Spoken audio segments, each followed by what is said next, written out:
কলিযুগেই ঘটবে এই 5 অঘটন। শ্রীকৃষ্ণের বলা এই 5 সত্য আজ অক্ষরে অক্ষরে মিলে যাচ্ছে। শ্রীকৃষ্ণ বলেছিলেন এই 5 অঘটন ঘটবেই কলিযুগে। জানেন কলিযুগে আর কি কি ঘটার ভবিষ্যৎবাণী করেছিলেন শ্রীকৃষ্ণ? দেখুন, কলিযুগ সম্পর্কে পাণ্ডবরা ভগবান শ্রীকৃষ্ণকে প্রশ্ন করেছিলেন যে কলিযুগের প্রকৃতি কেমন হবে। এই প্রশ্নের উত্তরের জন্য ভগবান শ্রীকৃষ্ণ 5 পাণ্ডবকে একটি বনে নিয়ে গিয়ে বললেন, এই জঙ্গলের 5টি দিকে তোমরা 5 জন ভিন্ন ভিন্ন অভিমুখে যাত্রা শুরু করো এবং ভিন্ন ভিন্ন অভিমুখে যাত্রা করার পর প্রথম যে ঘটনাটা তোমরা লক্ষ্য করবে সেটি আমার কাছে এসে ব্যক্ত করো। ভগবান শ্রীকৃষ্ণের কথা অনুযায়ী পঞ্চপাণ্ডবেরা জঙ্গলের 5টি অভিমুখে যাত্রা শুরু করল। সবার প্রথমে যুধিষ্ঠির ফিরে এলেন। তিনি শ্রীকৃষ্ণের কাছে একটি অদ্ভুত ঘটনার কথা ব্যক্ত করলেন। তিনি বললেন, তিনি দেখতে পেলেন 2 শুঁড় বিশিষ্ট একটি হাতি জলাশয়ে খেলা করছে।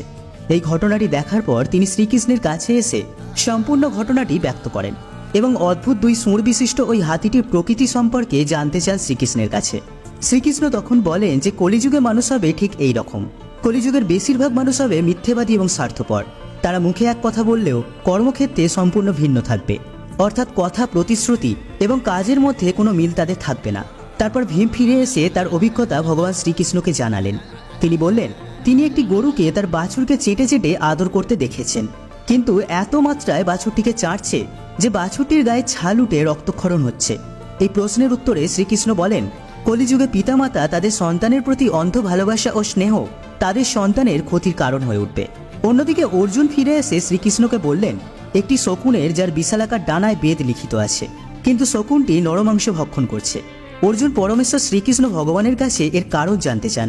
তখন শ্রীকৃষ্ণ বলেন, কলিযুগে ভণ্ড সাধকের পরিমাণ বৃদ্ধি পাবে, অর্থাৎ দেশে যেসব মানুষই জ্ঞানী হিসেবে স্বীকৃত হবে তাদের বেশিরভাগেরই মনোভাব থাকবে ওই শকুনের মতো। ওপরে ধর্ম সাধকে মোড়া জ্ঞানী মানুষগুলো আদতে নিজেরাই হবে ধর্মভ্রষ্ট। এরপর নকুল ফিরে এসে ভগবান শ্রীকৃষ্ণকে তার অভিজ্ঞতা জানালেন। তিনি শ্রীকৃষ্ণকে বললেন, এক বিশালাকার পাথরখণ্ড পাহাড় থেকে গড়িয়ে নিচে পড়ছে। কোনো বৃক্ষ তাকে আটকাবার ক্ষমতা রাখছে না। সেই পাথরটি সবকিছু দুমড়ে মুচড়ে ভয়ঙ্কর গতিতে নিচের দিকে নেমে আসছে। এইভাবে কিছুক্ষণ নামার পর একটি গুল্ম অর্থাৎ ছোট গাছের গোড়ায় এসে পাথরটি থেমে যায় এবং বন্ধ হয়ে যায় তার তাণ্ডব লীলা। এই ঘটনা শ্রীকৃষ্ণকে জানালে শ্রীকৃষ্ণ তার পরিপ্রেক্ষিতে বলেন, কলিযুগে মানুষের পাপের আকার ওই পাথরের মতনই হবে, যা তার জীবনকে তছনছ করে দেবে, ধ্বংসের অভিমুখে চালিত করবে গোটা সমাজকে। কিন্তু কোনো মানুষ যদি শুদ্ধ মনে শুধুমাত্র আমারই শরণাপন্ন হয়, তবে তাকে আমি সর্ববিপদ থেকে রক্ষা করব। অর্থাৎ সামান্য ওই ছোট গাছের মতো কেউ যদি আমার ভজনা করে, সমস্ত পাপ তাহলে সেখানেই বিলুপ্ত হবে। এরপর সহদেব তিনি তার অভিজ্ঞতার কথা শ্রীকৃষ্ণকে জানালেন। তিনি দেখলেন জঙ্গলের মাঝে বেশ কয়েকটি কুয়ো, কিন্তু আশ্চর্যের বিষয় হলো এদের মধ্যে সবথেকে গভীরতম যে কুয়োটি তাতেই জল নেই। শ্রীকৃষ্ণ এই কথাটি শুনে বললেন যে কলিযুগে সমাজের সবথেকে অর্থশালী ক্ষমতাশালী ব্যক্তিরাই সেই সমাজে সবচেয়ে বেশি শোষণ করবে। যারা নিজ তারা কাম ও বিনোদনের জন্য এবং সুরা, তামাক প্রভৃতির জন্য প্রচুর অর্থ ব্যয় করবে এবং সমাজে পিছিয়ে পড়া মানুষদের জন্য থাকবে শুধুই অবহেলা। অতএব গরিবের শোষণই হবে কলিতে প্রবল। ধনীরা হারাবে তাদের বিচার বিবেচনা করার ন্যূনতম বুদ্ধি।